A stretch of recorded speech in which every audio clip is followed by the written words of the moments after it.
G'day cocktail lovers. I got something a little special and I want to share it with you. This is from a local winemaker. They do just absolutely killer vermouths, made in I, and this is a special thing they released. They call the classic. It's a vermouth that's been aged 7 years in barrels. And I've never really heard of anyone doing that. This was a little pricey, being aged for 7 years, as in twice as pricey as their normal vermouths, but I thought, you know what? I'm special and I deserve it. And you're special, so I'm going to virtually share it with you. But even the packaging, I just wanted to show you the packaging. It came in this cardboard box that's got a magnetic seal, so that it clicks in there, and then it reveals. And in fact, you can take the bottle out, and it just kind of opens up like that. Quite neat. I'm going to feel very bad about putting this fully recyclable box into recycling because it's so special. This is one of those things where I think, if I had a time machine, just taking this back 200 years, people would think it was magic. They would have no idea how this was produced. But okay, I'm obsessing about the box, but this is the actual vermouth, and I do have some of Made in I's standard sweet vermouth. I'm going to do a side-by-side taste test, but it is corked. I need to uncork it. I got really paranoid about dropping the bottle while I was putting the corkscrew in, so I did most of the work over there on the table. Just wanted that satisfying pop for the video.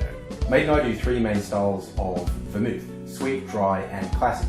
Classic is like Blanco vermouth, it's in the middle.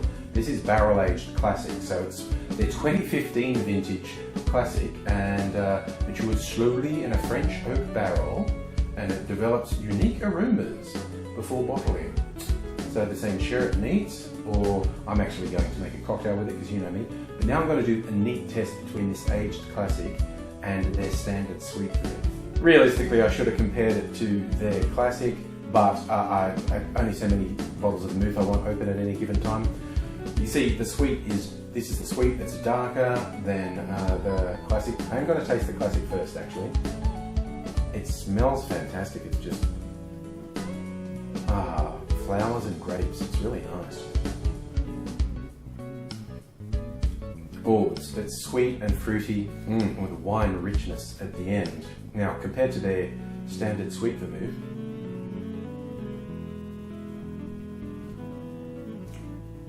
surprisingly sweeter, also a simpler flavour. They're not wrong. The barrel aging has brought more flavours out and there's a more subtle blend of them.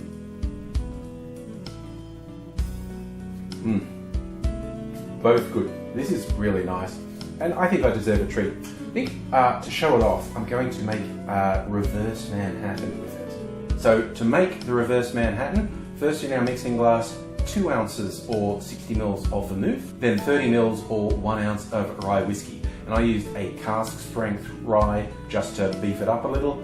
Final touch, just 2 dashes of Angostura bitters, and because I'm kind of classy, I decided to garnish it with a maraschino cherry.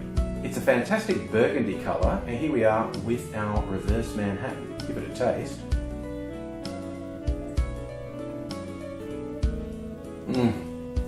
Oh, I do love how those two go together. Normally I do your standard Manhattan, 2 parts whiskey, 1 part vermouth, but for a change, this is a little bit lighter and it's a real taste treat.